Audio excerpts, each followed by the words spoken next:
रूहानी ताकतें हमारे आसपास हमेशा मंडराती रहती हैं। उनकी एक अलग ही दुनिया होती है जो वास्तविकता में तो दिखाई नहीं देती, लेकिन कुछ घटनाओं से महसूस जरूर होने लगती है। ऐसी ही एक हवेली के भूत की है। दरअसल एक पुरानी हवेली है जिसमें कई साल पहले राजा महाराजा रहा करते थे, लेकिन अब वह वीरान पड़ी है क्योंकि उन राजाओं के वारिस देश से बाहर जा चुके हैं। हवेली की हालत जर्जर हो चुकी है। अब उसे मरम्मत की जरूरत है। इसके लिए शासन के नोटिस के अनुसार संपत्ति के मालिक को सूचित किया जाता है। कुछ दिनों में पूर्व राजाओं के वारिस में से एक लड़की हवेली में अपने बच्चे के साथ दाखिल होती है, जो कि उस जमाने के राजा के नाती की लड़की थी। उसका नाम उर्मिला था। उसके पति की कार एक्सीडेंट में मौत हो चुकी थी। अब वह विधवा हो चुकी है, लेकिन उसके पास उसका एक बेटा है जो 8 वर्ष का है, और वह भी अपनी मां के साथ हवेली आया है। हवेली बहुत विशाल थी, इसलिए उसकी साफ सफाई के लिए कई मजदूर बुलाया गए, जिन्हें चप्पे चप्पे की सफाई करने का ठेका दिया गया। किसी को नहीं पता कि हवेली के कोने कोने में कितने खूनी रहस्य छुपे हुए हैं। उर्मिला के आने के बाद हवेली की हवा रूहानी होने लगती है। ऐसा लग रहा था मानो कोई वर्षों से इंतजार कर रहा था इस हवेली के वारिस का। उर्मिला कमरे से नीचे आती है और इसके गिरने का कारण पूछती है। लोगों के जवाब अलग अलग होते हैं। कोई कह रहा होता है कि इसने खुद आत्महत्या की है, और कोई कह रहा था कि यह गलती से गिर गया है। सभी के दावे अलग थे, लेकिन उर्मिला को कुछ अनकही बातें सुनाई दे रही थी। उर्मिला के कान में अचानक एक आहट के साथ आवाज आती है, अपने बच्चे को बचा सकती है तो बचा ले। उर्मिला यह वाक्य सुनते ही अपने कमरे की तरफ भागने लगती है, क्योंकि कमरे में उसका बच्चा अकेला टीवी देख रहा होता है। जैसे ही उर्मिला कमरे में पहुंचती है तो उसका बेटा खिड़की से कूदने वाला ही होता है कि उर्मिला उसका पैर पकड़ लेती है और वह खिड़की से लटक जाता है। उर्मिला पूरी ताकत से उसे ऊपर खींचती है, लेकिन बच्चा फिर भी कूदने की जिद कर रहा होता है। उर्मिला किसी कदर अपने बच्चे को काबू में करती है और कमरे के बाहर आ जाती है, और वह मजदूरों से पूछती है, बताओ क्या है इस हवेली में, क्योंकि यह बच्चा तो ऐसा नहीं कर सकता, और अभी यह सब जो हो रहा है कुछ अलग ही चल रहा है। तभी एक बूढ़ा मजदूर उर्मिला से कहता है, बेटी ज्यादा जानना हो तो अपने पूर्वजों की कहानी पढ़ो, तभी तुम्हें इस हवेली का इतिहास पता चलेगा। इस हवेली की कहानी की किताब इसी गांव के सरपंच के घर में रखी होती है, जो कि बहुत साल पहले मर चुके थे, लेकिन अब भी उनके बेटों के पास वह किताब मौजूद थी। उर्मिला सरपंच के घर पहुंचती है और किताब ले लेती है। किताब पढ़ते ही उसे पता चलता है कि इस हवेली में एक नौकर नौकरानी भी थे, जिनके बीच में बहुत प्यार था, और वह कई सालों से हवेली की सेवा कर रहे थे। लेकिन एक बार रानी के शाही गहने चोरी हो गए, और उसके शंका में राजा ने नौकरानी को चोरी की सजा दी और उसे जिंदा दफना दिया गया। उसके गम में उसके पति ने भी अपनी जान दे दी, और उसके 1 महीने बाद ही उस राजा ने अपनी ही तलवार अपने गले में घुसेड़कर आत्महत्या कर ली। उसके बाद छोटे मोटे हादसे हवेली में होने लगे, जिस वजह से यह हवेली हमेशा के लिए बंद कर दी गई। कई सालों के बाद वहां कोई आया है, जिससे वहां रहने वाली आत्माओं को मौका मिल गया फिर से बदला लेने का। उर्मिला हवेली का रहस्य जानकर यहां से जाना चाहती है, क्योंकि उसे अपने बच्चे की चिंता है। इसलिए वह रात में ही कार लेकर एयरपोर्ट के लिए निकल जाती है। अचानक रास्ते में उसकी कार का एक्सीडेंट हो जाता है और कार पलटकर उल्टा हो जाती है, लेकिन दोनों को कोई नुकसान नहीं होता। हवेली का भूत डील दहला देने वाली कहानी, नई कहानी भूतिया हवेली की कहानी। Top story image by needpics.com। Urmila अपने बच्चे को बाहर निकाल लेती है और सुनसान सड़क पर भागने लगती है। रास्ते में उसे एक कार आते दिखाई देती है, और कार रोकने के लिए उर्मिला सड़क के बीच में खड़ी हो जाती है और अपनी मदद के लिए चिल्लाने लगती है। तभी अचानक कार वाला आकर कार का ब्रेक लगा देता है। उर्मिला पास जाकर देखती है तो उसकी हिम्मत बढ़ जाती है, क्योंकि यह एक पुलिस ऑफिसर होता है। उर्मिला हड़बड़ाहट में उसे अपनी बात कहती है और रोने लगती है। पुलिस ऑफिसर उन्हें अपनी गाड़ी में बैठने को कहते हैं और रोड में जाने लगते हैं। रास्ते में एक बूढ़ा सड़क पर जा रहा होता है और इनकी कार के सामने आते ही रोड पर गिर जाता है। पुलिस ऑफिसर गाड़ी से उतरकर उस व्यक्ति को देखते हैं बूढ़ा व्यक्ति बेहोश हो चुका। खास पुलिस ऑफिसर उसे गोद में उठाकर अपनी गाड़ी में पीछे बैठा देता है और अस्पताल के लिए चलने लगते हैं। अचानक उस बूढ़े व्यक्ति का हाथ पीछे से पुलिस ऑफिसर की गर्दन तक पहुंच जाता है। पुलिस ऑफिसर छटपटाने लगते हैं और अचानक गाड़ी का ब्रेक लगा देते हैं। गाड़ी की स्पीड कम होने की वजह से कार वहीं खड़ी हो जाती है और ऑफिसर अपनी गन निकालकर बूढ़े की तरफ निशाना लगाकर गोली चला। एक छोटा सा गांव था रामपुर। गांव से थोड़ी ही दूरी पर एक घना जंगल था जिसे पार करने के बाद ही आसपास के गांवों में जाने का रास्ता था। दिन के समय तो वह घना जंगल बेहद खूबसूरत दिखाई पड़ता था, लेकिन रात के अंधेरे में उतना ही खूंखार, डरावना और रहस्यमयी लगता था। उस जंगल को लेकर कई कहानियां भी गांव वालों ने सुन रखी थीं। बुजुर्गों की बात माने तो वहां किसी काली शक्ति का वास था। कोई कहता उस जंगल में भूत रहते हैं, तो कोई कहता वहां प्रेतात्मा भटकती है। इस बात का बहुत से लोग विश्वास नहीं भी करते थे।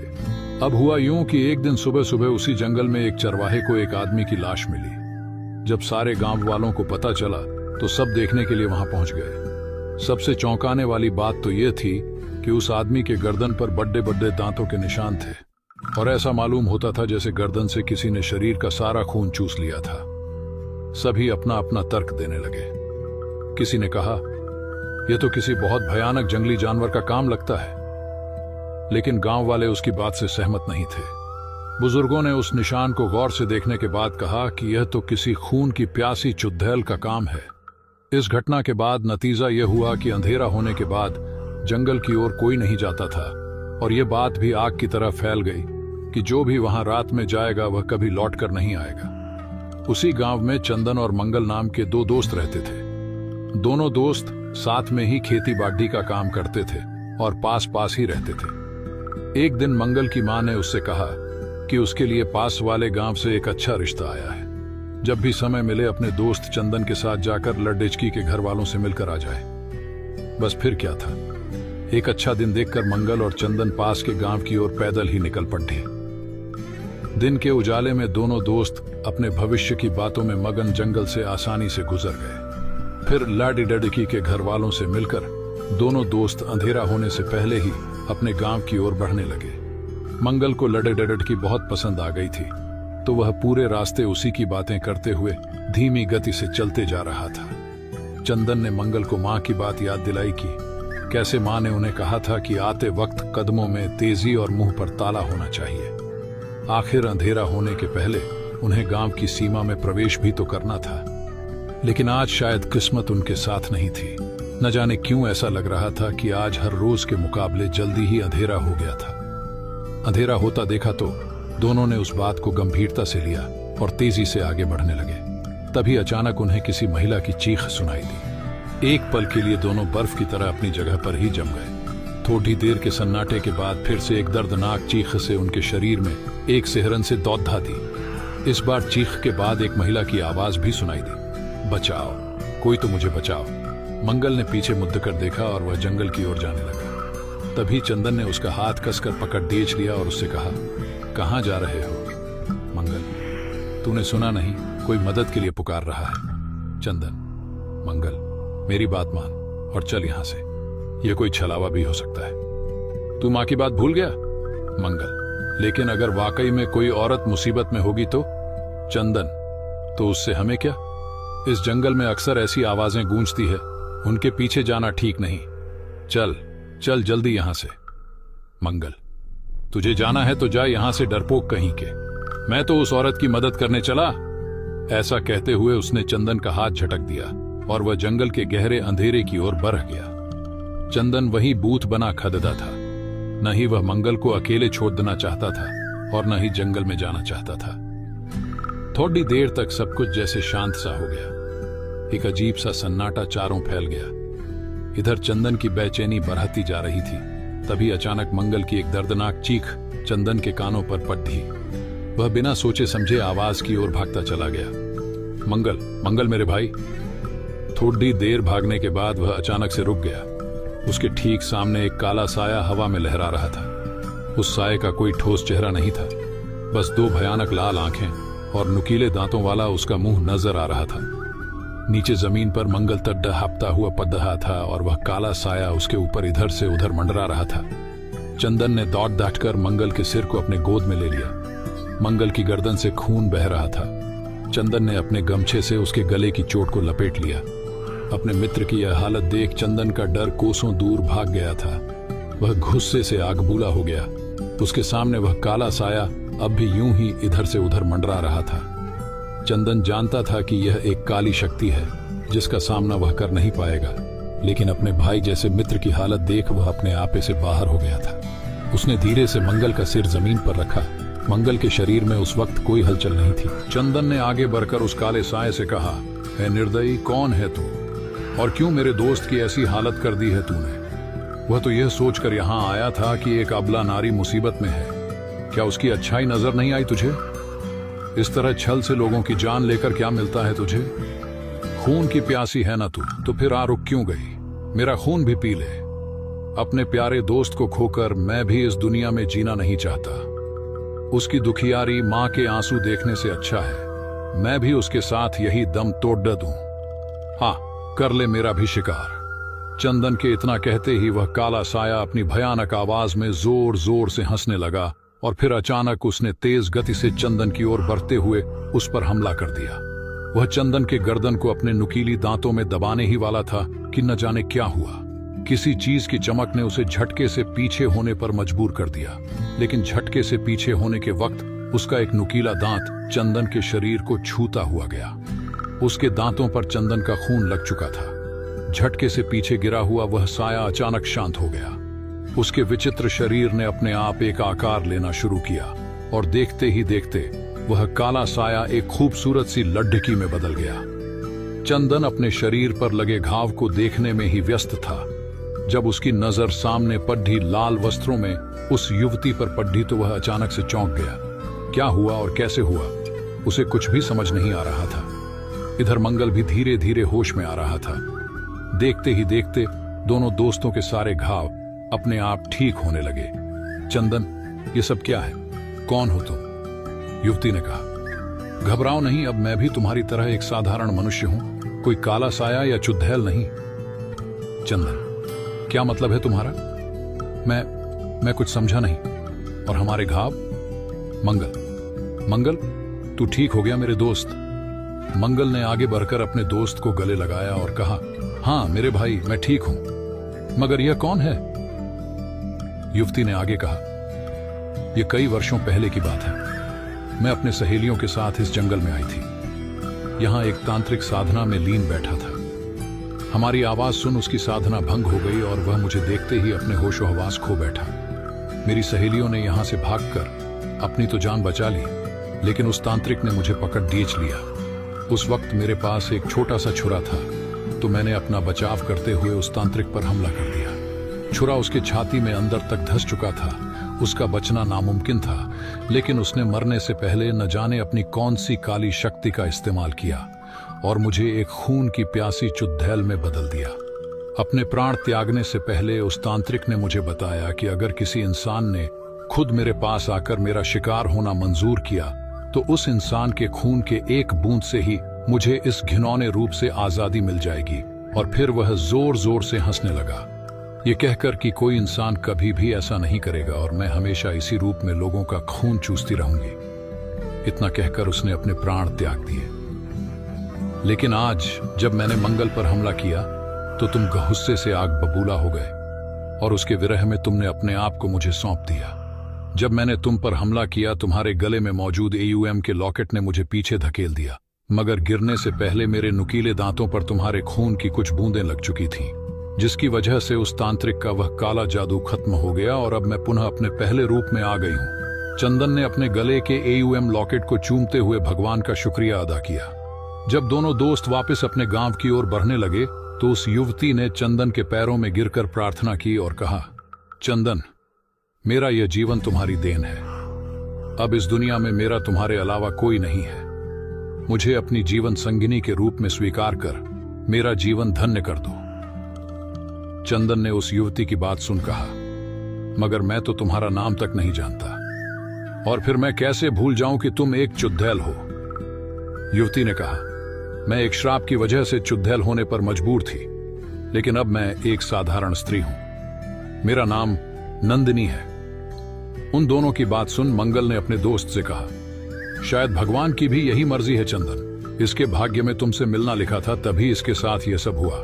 इसे अपना लो चंदन। चंदन, मगर गांव वालों से क्या कहेंगे? मंगल, वह सब तू मुझ पर छोड़ दे। इस तरह जब तीनों गांव पहुंचे तो सबकी खुशी का ठिकाना न था, क्योंकि इससे पहले इतनी रात गए कोई उस जंगल से ऐसे जिंदा लौटा नहीं था। फिर मंगल ने अपनी मां से कहा, मैंने चंदन से कह दिया था मेरे शादी के पहले तुझे शादी करनी पड़ेगी, तो बस मेरे यार ने मेरी खुशी के लिए एक अनाथ लड़की से शादी कर ली है। उसके कुछ दिनों बाद मंगल की भी शादी धूमधाम से हो गई और उस गांव से खून की प्यासी चुड़ैल का साया भी हमेशा हमेशा खूबसूरत गांव था, जिसका नाम था बीरनगर। यहाँ सभी लोग बहुत खुशी खुशी से रहा करते थे। गांव में सभी कुछ अच्छा चल रहा था और इसी बीच अमेरिका से एक फैमिली अपने पुश्तैनी घर में रहने आती है। उस परिवार में पति पत्नी और उनका छोटा सा बेटा थे, जो अपने हवेली में रहने आए थे। सभी के आते ही गांव वालों में खुशी की लहर दौड़ पड़ी, क्योंकि यह फैमिली कोई और नहीं बल्कि इसी गांव में रहने वाले एक पुराने जमींदार की थी और गांव वाले उनकी बहुत इज्जत करते थे। सब कुछ ठीक चल रहा था, लेकिन अचानक एक दिन इस परिवार के बच्चे की तबीयत अचानक बिगड़ने लगती है। सभी को लगता है मौसम का परिवर्तन हुआ होगा, लेकिन बात तो कुछ और ही थी। धीरे धीरे लड़के का चेहरा नीला पड़ने लगा।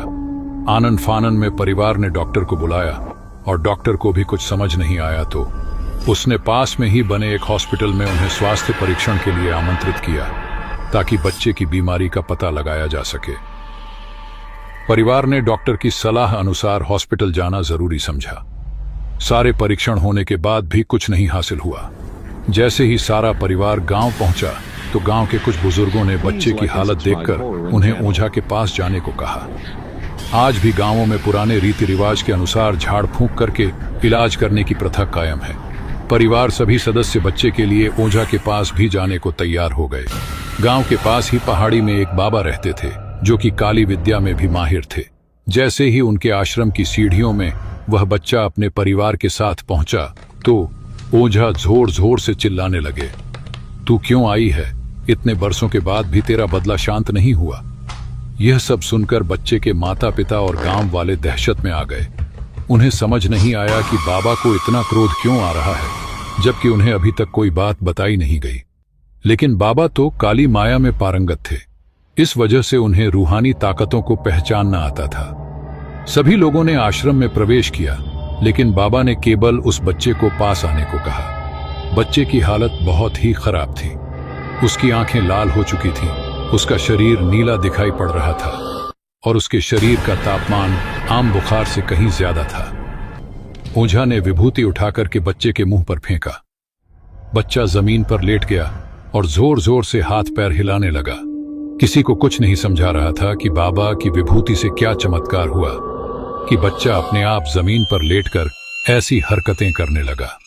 तभी अचानक बच्चा अपने पैर की उंगलियों के बल खड़ा हो जाता है और बहुत ही खूंखार औरत की आवाज में ओझा को उसके पुराने नाम से बुलाया, अरे वो प्रेमनाथ, मैं तुझे नष्ट कर दूंगी। लड़के का ऐसा स्वर सुनकर उसके माँ बाप घबरा गए। लड़के को इस अवस्था में देखकर उन्हें कुछ समझ नहीं आ रहा था कि ऐसा क्यों हो रहा है। तभी ओझा ने एक मंत्र पढ़कर बच्चे को अपने काबू में किया। सारे गांव वाले ओझा से पूछने लग, बाबा ये सब क्या? ये बच्चा ऐसा क्यों कर रहा? तभी ओझा ने बताया कि इसके अंदर कोई चुड़ैल आ चुकी है, जो कि आज 70 साल पहले चोरी के आरोप में जिंदा जला दी गई थी। उसे ऐसी सजा देने वाले कोई और नहीं बल्कि इसी बच्चे के दादाजी थे, और वह चुड़ैल अपना बदला लेने इसलिए आई है क्योंकि वह गर्भवती अवस्था में जिंदा जली थी और उसके कोख में पल रहा मासूम बच्चा भी जल गया।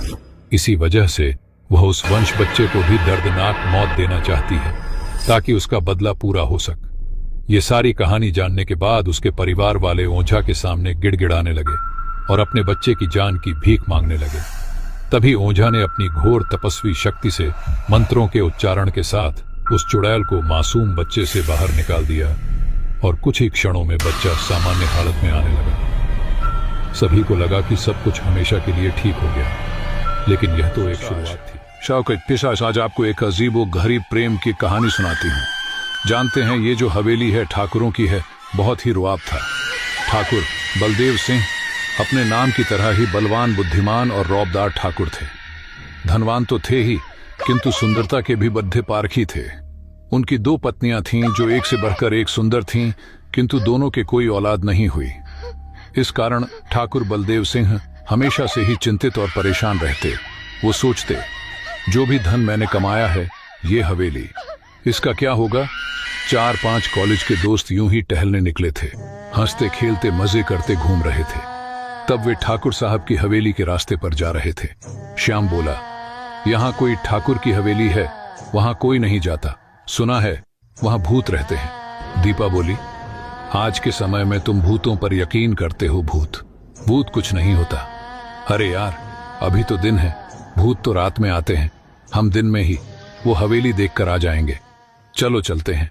किशोर बोला, हमने तो फ्लैट ही देखे हैं या फिर कोठी हवेली नहीं देखी।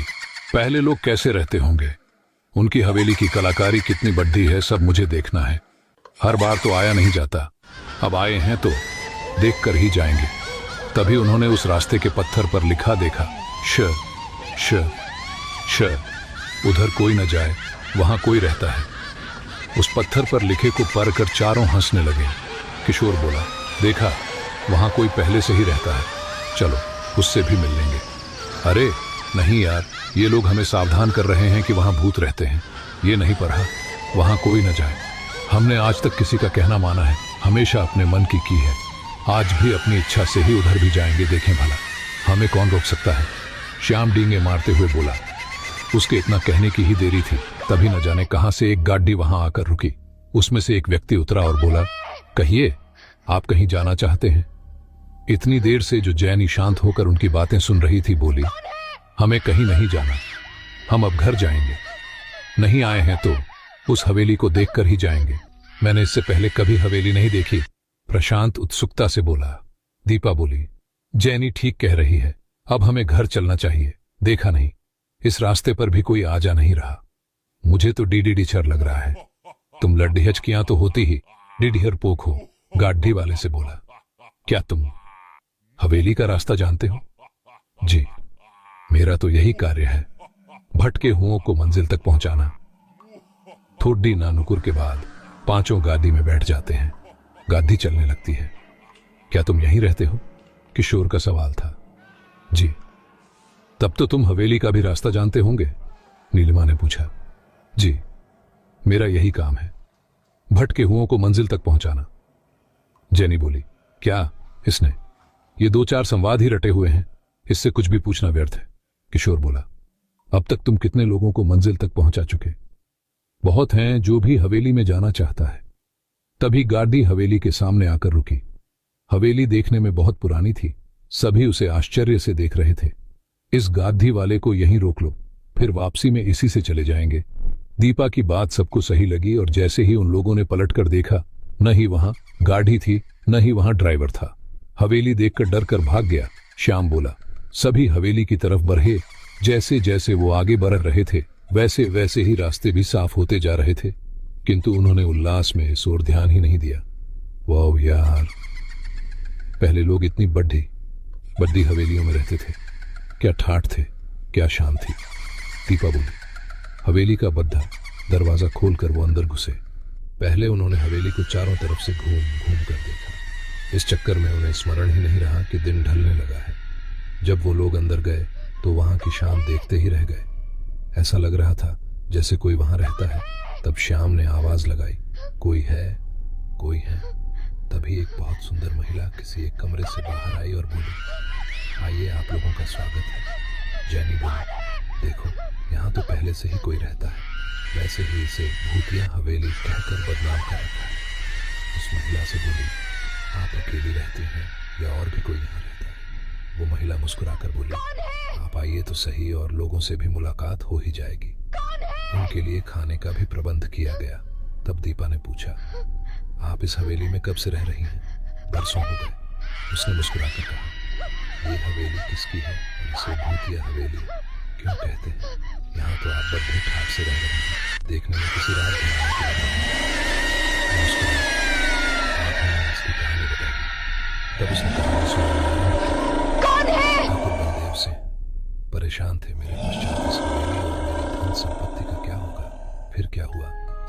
स्वर। फिर एक दिन वह ठाकुर बलदेव सिंह इस गांव में टहलने निकले।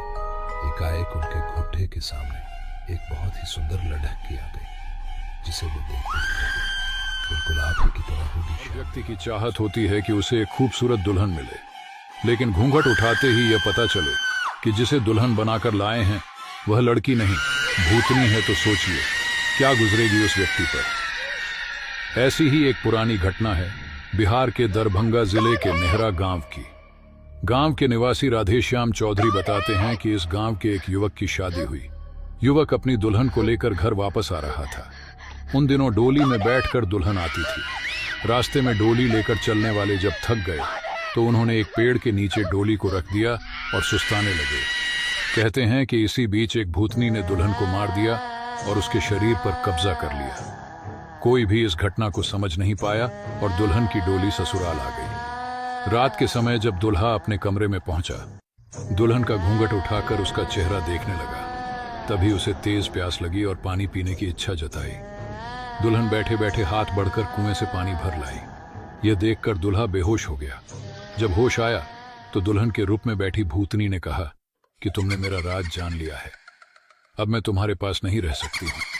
अगर तुम्हारे पास रहूंगी तो तुम्हें भी जान से मार डालूंगी। भूतनी ने कहा कि इस गांव में मैं दुल्हन बनकर आई हूँ, इसीलिए अब से यह गांव मेरी देख रेख में रहेगा। गांव वालों से कह देना कि वह अपने घर का चूल्हा दक्षिण दिशा की ओर रखें। इससे गांव उन्नति करेगा और लोग खुशहाल रहेंगे। उसके बाद से इस गांव के सभी लोग अपने घर का चूल्हा दक्षिण दिशा की ओर रखते हैं। शास्त्रों में दक्षिण दिशा में चूल्हा रखना अशुभ कहा गया है। माना जाता है कि यह दिशा भूत प्रेत और यम की दिशा है, इसलिए आमतौर पर कहीं भी लोग इस दिशा में चूल्हा नहीं रखते हैं। लेकिन नेहरा गांव के लोग कहीं भी जाकर बस जाएं, चूल्हे का मुंह दक्षिण दिशा की ओर रखना बिल्कुल भी नहीं। गाइस, हम आपके लिए ऐसे ही इंटरेस्टिंग मूवी एक्सप्लेन करते रहेंगे, तो हमारे चैनल को सब्सक्राइब जरूर से कर लें। उन दिनों की है जब मैं कॉलेज का स्टूडेंट था। अपने कॉलेज की ओर से हम सभी कैंप के लिए एक जंगल में गए थे। हल्की ठंड थी, अतः रात में हम सब ने पूरी रात कैंप फायर के साथ डांस करने, गाने आदि का प्रोग्राम तय किया। मुझे और सभी साथियों को कैंप फायर के लिए लकड़ियां इकट्ठी करने का भार सौंपा गया। मैं निकला तो सबके साथ ही, लेकिन जंगल के प्राकृतिक सौंदर्य में भटकता हुआ अकेले बहुत दूर कहीं निकल गया। अचानक आसमान बादलों से भर गया और गरज के साथ बारिश होने लगी। बादलों के लगातार गरजने से मैं पेड्डेज के नीचे खद्दा रहना मुनासिब न समझ आसपास किसी घर की तलाश में एक दिशा में भागने लगा। मुझे कुछ ही दूरी पर एक लाल ईंटों से बनी शानदार बिल्डिंग नजर आई। बिल्डिंग रोशनी से पूरी नहाई हुई थी और उसमें ढेर सारे लोग हैं, ऐसा दूर से ही लग रहा था। मैं तेजी से भागते हुए उस बिल्डिंग में जा घुसा और सामने से आती हुई एक खूबसूरत नर्स से टकराते बचा नर्स ने मुझे घूर कर देखते हुए कहा, बहुत अधिक भीग गए हो, सर्दी लग जाएगी। उधर बाईं ओर एक स्टोर रूम है, वहां जाकर जो भी मिले उससे कहना सिस्टर जूलिया ने दूसरे सूखे और साफ कपड़े मुझे देने को कहा है, वह तुम्हें कपड़े दे देगा। मैं हक्का बक्का मुंह फाड़े सिस्टर जूलिया को देखता रहा। मुझे एकदम से यह समझ नहीं आया कि मैं क्या करूं। मेरी स्थिति देखकर सिस्टर जूलिया खिलखिलाकर हंस पड्डी और बोली, पहले तो तुम अपना मुंह बंद करो, वरना मुंह में मच्छर घुस जाएंगे, और अब जाकर वीसा ही करो जैसा मैंने कहा है। मैं हल्के से हाथ में सर हिला, सिस्टर की बताई दिशा में जाने को मुड़ गया। अभी कुछ 10 कदम ही चला होऊंगा कि मेरे कंधे पर किसी ने हाथ रखा। मैं चौंक कर पीछे मुड़ा और अपने सामने आर्मी की वर्दी में एक युवक को खड़ा मुस्कुराता पाया। मेरे चेहरे पर आश्चर्य का बादल अपना घर बना चुका था, जिसे देखते ही उस युवक को हंसी आ गई। उसने धीमे किंतु दृढ़ स्वर में कहा, मैं कैप्टन विनोद हूं और यह हमारे देश की आर्मी का हॉस्पिटल है। कैप्टन विनोद की बातों ने मुझे आश्वस्त किया। मैं अब धीरे धीरे सामान्य हो गया और मैंने कैप्टन विनोद को सिस्टर जूलिया की कही बातें बताई। सुनकर कैप्टन विनोद के चेहरे पर रहस्यमयी मुस्कान फैल गई और वे बोले, तो सिस्टर जूलिया से भी मिल चुके? जी, क्या मतलब है आपका? कुछ नहीं, चलो मैं तुम्हें सूखे कपड़े देता हूं, चेंज कर लो, नहीं तो सच में सर्दी लग जाएगी। और मैं कैप्टन विनोद के पीछे एक बड्ढे से कमरे में पहुंच गया। कमरे के चारों ओर हरे रंग के पर्दे लगे हुए थे। एक ओर एक बद्धा सा बेड पड़ा हुआ था और उसके सामने एक सोफा था। बीच में एक टेबल था जिस पर 2 ग्लास, एक बड़ी बोतल ब्रांडी की और 1 या 2 पत्रिकाएं पढ़ी हुई थीं। कमरे के एक कोने में एक बड़ी सी अलमारी थी जिसमें से कैप्टन विनोद ने एक आसमानी रंग का कुर्ता पायजामा निकालकर मुझे दिया और कमरे से लगे बाथरूम की ओर इशारा किया। मैं बाथरूम से कपड़े चेंज कर जैसे ही निकलने लगा, मेरी नजर बाथरूम की एक दीवार पर पड़ी। वह खून के छींटों से भारी हुई थी। यह देखकर मैं घबरा गया और जल्दी से बाहर निकलने को मुदा कि बाथरूम में लगे आईने में खुद को ही देखकर चौंक गया। आईने में मेरा पूरा शरीर तो नजर आ रहा था, लेकिन मेरे शरीर पर से मेरा सर गायब था। अब मुझे डर लगने लगा और मैं हड़बड़ाकर बाथरूम से निकल गया। मुझे इस तरह बाहर निकलते देख कैप्टन विनोद ने हंसकर पूछा, क्या हुआ? अरे हाँ, तुमने तो अब तक मुझे अपना नाम ही नहीं बताया। कहाँ जाओगे? बाहर बहुत तेज बारिश हो रही है, लेकिन तुम जाना क्यों चाहने लगे अचानक? यह मैं समझ नहीं पा रहा हूं। कैप्टन विनोद, आपकी बाथरूम की एक दीवार पूरी खून के छींटों से भरी हुई है और आपके बाथरूम में लगा आईना भी कुछ अजीब सा है। उसमें मुझे मेरा पूरा शरीर तो दिखाई दिया, लेकिन मेरा सर ही गायब था। मैं अब बिल्कुल भी नहीं रुकूंगा। यहाँ बारिश में ही भीगता हुआ अपने कैंप तक जाऊंगा। कहते हुए मैं कमरे से बाहर जाने वाले दरवाजे की ओर बढ़ा। रुको, तभी कैप्टन विनोद की कड़कती आवाज गूंजी, तो तुमने सब कुछ देख ही लिया? जी, क्या मतलब है आपका? मेरी आवाज में डर भर गया था। मतलब, चाहे जो हो, तुम तब तक यहाँ से नहीं जा सकते जब तक मैं तुम्हें कुछ बता न दूं। क्या बताना चाहते हैं आप, जो आज तक कोई न जान सका? जो आज तक कोई न जान सका, वह मैं जानकर क्या करूँगा? प्लीज अब मुझे जाने दें। मैं घर से ऐसा हो गया। नहीं, बिल्कुल भी नहीं। और तुम्हें मुझसे डरने की भी कोई जरूरत नहीं। सैनिक सबकी रक्षा के लिए होते हैं। मैं भी तुम्हारी सुरक्षा ही कर रहा हूँ। कैप्टन विनोद की स्वर में कोमलता थी। मेरे साथ इस सोफे पर बैठ जाओ। मैं तुम्हें एक कहानी सुनाता हूँ। कहानी खत्म होते ही मैं तुम्हें तुम्हारे कैंप तक जीप से छोड़ देता हूँ। वैसे भी तुम अपने साथियों से काफी आगे निकल गए। वहाँ तक तुम अब चलते हुए शायद पहुँच न पाओ। कैप्टन विनोद के स्वर में जाना कैसी आश्वस्त थी। मैं जाकर उनके बगल में बैठ गया। कैप्टन विनोद ने कहना शुरू किया, दुश्मनों ने धोखे से हमारे अस्पताल को अपना निशाना बनाया। दुश्मन देश के 2 सैनिक हमारे सैनिक के वेश में एक हमारे ही घायल सैनिक को लेकर आया। वह घायल था और हमारे देश की सेना ने उसे बहुत ढूंढा, लेकिन नहीं मिला था। शायद साजिश के तहत उसे घायल होते ही घुसपैठियों ने कहीं छुपा दिया था। अचानक अपने खोए सैनिक को अपने हॉस्पिटल में पा सभी खुश हो गए और बिना अधिक पटेरी रेचताल किए हॉस्पिटल के गेस्ट रूम में घायल को लेकर आने वाले छद्म वेशधारियों को ठहरने की इजाजत दे दी गई। अभी उस सैनिक का इलाज चल ही रहा था कि जोरों का ब्लास्ट हुआ और पूरा हॉस्पिटल एक पल में खंडहर में तब्दील हो गया। लेकिन हॉस्पिटल तो अपनी शानदार स्थिति में खड़ा है। मेरी बातों को अनसुना कर कैप्टन विनोद ने अपनी बात जारी रखी। कोई नहीं बचा। उस ब्लास्ट में दीवार पर पड़ रहे खून के छींटे भी उसी ब्लास्ट में मारे गए। हॉस्पिटल के कर्मचारियों के हैं। हाँ, पर यह हॉस्पिटल तो मुझे खंडहर नहीं दिखता।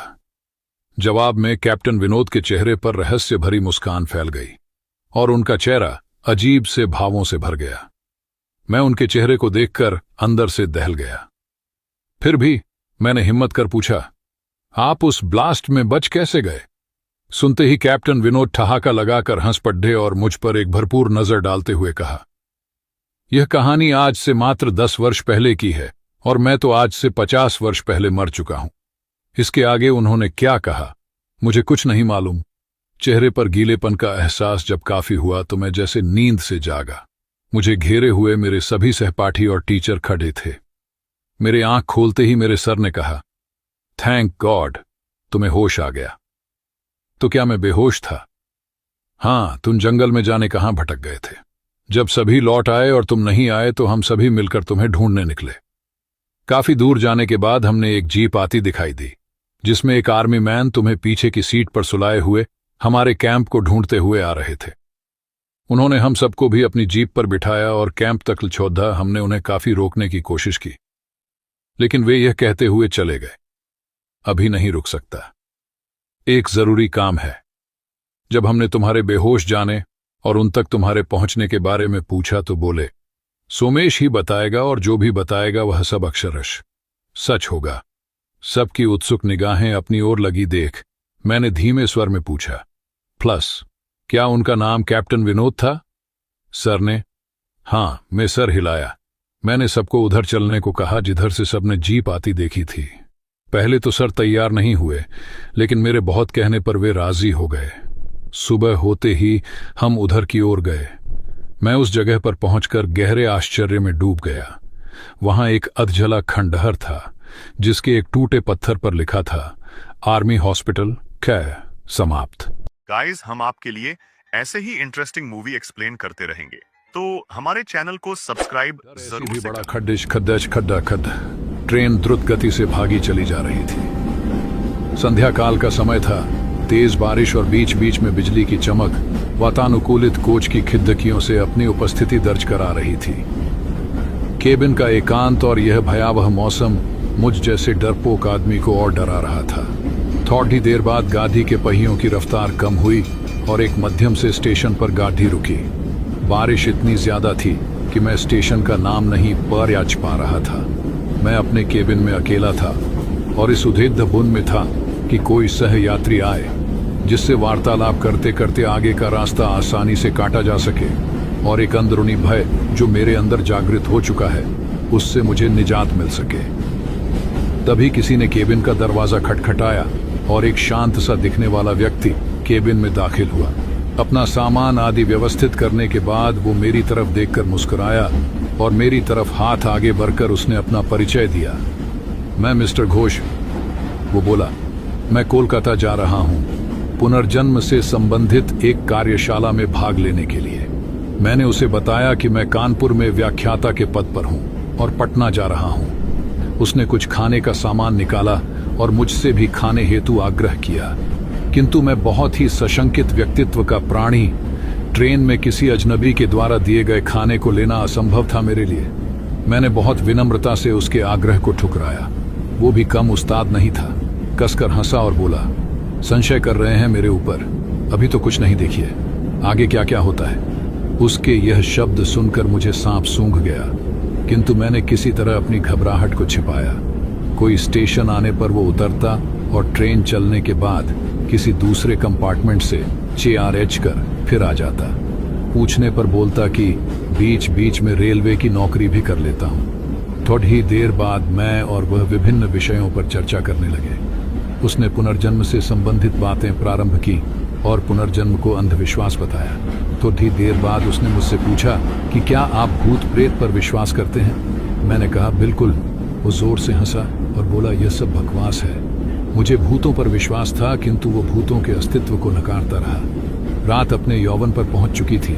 चर्चा उपरांत मैं वातानुकूलित प्रथम श्रेणी के कक्ष में सोने का प्रयास कर रहा था। अचानक मुझे ऐसा अनुभव हुआ कि कोई मेरे गले पर गर्म अंगार रख रहा है। मैं हड्डबडा कर उठा। कहीं कोई नहीं। मेरे अलावा उस कक्ष में मेरा वही सहयात्री था जो सामने की बर्थ पर लेटा घोदे बेंच कर सो रहा था। मैं फिर सोने का प्रयास करने लगा। अभी आंख लगी ही थी कि मुझे अपने पेट पर बहुत तेज दबाव और हंसने की तेज आवाज सुनाई दी। मैं घबरा कर उठा तो देखा कि सहयात्री बर्थ पर नहीं था। लगभग 1-2 मिनट बाद वो आया और बोला, जनाब सोइए नहीं। मैंने अपनी घबराहट रोकते हुए उससे कहा, अभी नींद नहीं आ रही, और मैंने अपने बैग से एक मैगजीन निकाली और पढ़ने का नाटक करने लगा। सहयात्री भी बर्थ पर लेट गया और कुछ देर में उसके खर्राटे केबिन में गूंजने लगे। मैं भी थोड़ा निश्चिंत हुआ और बर्थ पर आंख बंद कर लेट गया। ट्रेन कभी धीमी होती, कभी रफ्तार में गड्ढे भी अच्छी थी, लेकिन मेरे दिल में तेज रफ्तार में गड्ढे भी रखी थी। भय और घबराहट के कारण लघु शंका की इच्छा अपने आप जीवित हो जाती और मैं टॉयलेट की तरफ मुड़ गया। जैसे ही मैंने टॉयलेट का दरवाजा खोला, सहयात्री मुझे चिल्लाते हुए देखा, सहयात्री से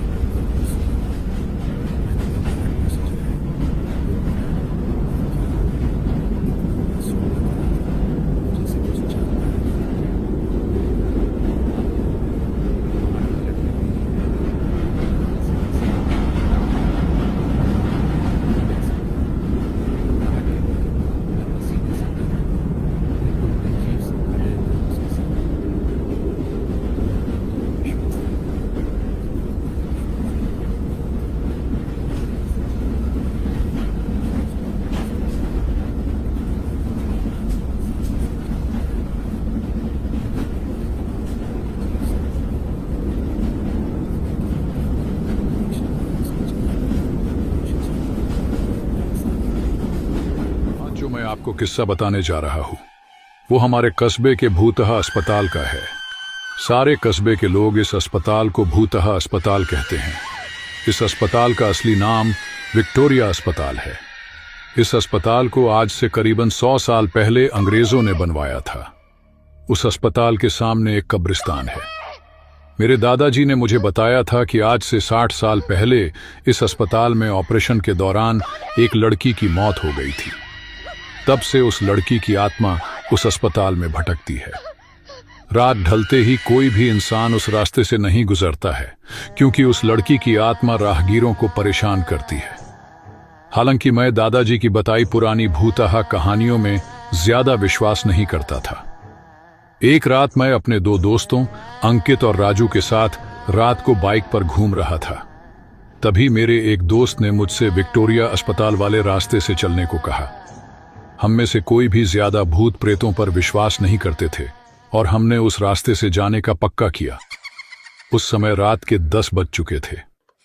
हम तीनों ने ये बात अपने परिवार वालों को नहीं बताने का वादा किया और उस रास्ते पर निकल पड़े। जैसे ही हम उस रास्ते से निकले, रास्ते पर रेत होने की वजह से हमारी बाइक फिसल गई और हम तीनों धड़ाम से बाइक से दूर गिर गए। गनीमत थी कि हम लोगों को कोई चोट नहीं आई थी। बाइक चला रहे मेरे दोस्त अंकित ने बोला कि उसका बैलेंस तो बराबर था, फिर ये बाइक कैसे फिसल गई। हालांकि वो थोड़ा डर गया था, तो मेरे दूसरे मित्र राजू ने बाइक चलाने को कहा। अब राजू बाइक चला रहा था। हम 1 किलोमीटर ही चले थे कि अचानक हमारी गाड़ी का टायर पंचर हो गया और गाड़ी की स्पीड तेज होने से गाड़ी इस बार फिर पिछली बार से भी दूर तक फिसलती गई। इस बार हमें कोहनियों और घुटनों पर थोड़ी चोट आई थी। अंकित फिर से बोला कि इस जगह में जरूर कोई गड़बड़ है, हम लोग वापस उल्टे चलते हैं। लेकिन मैंने और राजू ने उसकी बात नहीं मानी और बाइक उठाकर पैदल चलना शुरू कर दिया। हम थोड़ी दूर ही चले थे कि अचानक किसी लड़की के चीखने की आवाजें सुनाई दी। ये सुनकर हम रुक गए और अंकित बोला, यार, तुम लोगों को चीखने की आवाज सुनाई दी क्या? हमने उसकी बातों को अनसुनाकर कहा कि कोई जानवर की आवाज होगी। 5 मिनट चलने के बाद फिर वही चीख फिर से सुनाई दी। इस बार तो हम दोनों को भी थोड़ा डर लगने लगा।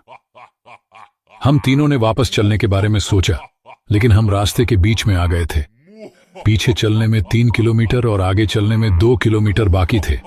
हम लोगों ने आगे जाने का सोचा। थोड़ा आगे चलने पर हमें बरगद के पेड़ डीएच के नीचे एक औरत दिखाई दी। इतनी रात को अकेली औरत को देखकर हमारे तो रोंगटे खड्डे हो गए थे। हम लोगों ने पीछे मुड़ने का सोचा, तभी वो बूढ़ी औरत चिल्लाई, बेटा रुको, मुझे हाईवे तक का रास्ता बता दो। हमने पूछा कि इतनी रात को आप इस रास्ते से कैसे निकल रही हो? तो उस बुढ़िया ने कहा कि मैं पड्डोस के गांव की रहने वाली और मेरे पास पैसे नहीं है, इसलिए मैं पैदल ही निकल पड़ी। हाईवे के उस पार मेरा गांव है। हमने उस बुढ़िया की बात का विश्वास कर लिया और आगे निकल पड़े। रास्ते में वो बुढ़िया हमसे सारी बातें पूछने लगी। बुढ़िया हम तीनों के पीछे चल रही थी। हम तीनों दोस्त अब अपनी बात कर रहे थे। तभी राजू बोला कि लो मांझी, आपका रास्ता आ गया। और वो जैसे ही पीछे मुद्दा तो वहां कोई नहीं था। हम तीनों की तो सिट्टी पिट्टी गुल हो गई। हम बाइक को धक्का मारते हुए जोर से भागने लगे। भागते भागते अंकित ठोकर खाकर गिर गया और हमें जोर से चीखें सुनाई दी। हमने भी बाइक को वहीं पटककर अंकित को साथ लेकर दौड़ाने लगे और अस्पताल के पास कब्रिस्तान तक पहुंच गए। ये सब घटित होते 12 बज चुकी थी। हम पसीने से तरबतर हो गए थे और कब्रिस्तान पार कर एक मंदिर में रुक गए, क्योंकि अगर बिना बाइक के घर जाते तो जूते पट ढकते। इसलिए उस रात मंदिर में ही रुक गए और सुबह होते ही बाइक लेकर अपने अपने घर आ गए और घर वालों दोस्त के यहां रुकने का बहाना बना दिया। उस रात के बाद से हम उस रास्ते से कभी नहीं गए। मुझे आज भी सपनों में वो भूतिया बुढ़िया और चीखने की आवाजें आती हैं। समाप्त। गाइस, हम आपके लिए ऐसे ही इंटरेस्टिंग मूवी एक्सप्लेन करते रहेंगे, तो हमारे चैनल को सब्सक्राइब। खौफ को देखा नहीं जा सकता, इसे सिर्फ महसूस किया जा सकता है। डर एक अनुभूति है। ये अनुभव व्यक्ति को कभी भी किसी भी समय हो सकता है। ऐसा नहीं है कि डर को पार नहीं लगाया जा सकता। एक पुरानी कहावत है कि अपने डर को जीत कर ही व्यक्ति सफल बनता है। बहरहाल, हम आपसे यहां डर पर चर्चा नहीं करेंगे, बल्कि आपको डर से रूबरू कराएंगे। आज हम आपको अवगत कराने वाले हैं एक ऐसे घर से जिसको सिर्फ देखने मात्र से ही आप डर के थर थर कांपने लगेंगे। भानगढ़, किला जहां सूरज ढलते ही शुरू होता है। रूहों, भूत प्रेतों का आतंक। जी हां, 21वीं सदी में भले ही ऐसी बातें आपको काल्पनिक लगें, मगर ये सच है। कर्नाटक की राजधानी बेंगलोर के सेंट मार्क रोड पर गगनचुंबी इमारतों, लोकप्रिय ब्रांडों और महंगे रेस्टोरेंटों के बीच एक बेहद सुनसान और दिल को दहला देने वाला घर जरूर आपका ध्यान अपनी तरफ आकर्षित करेगा। यदि आसपास के लोगों की माने तो ये घर वीराना है और इसमें भूतों और प्रेत आत्माओं का डेरा है।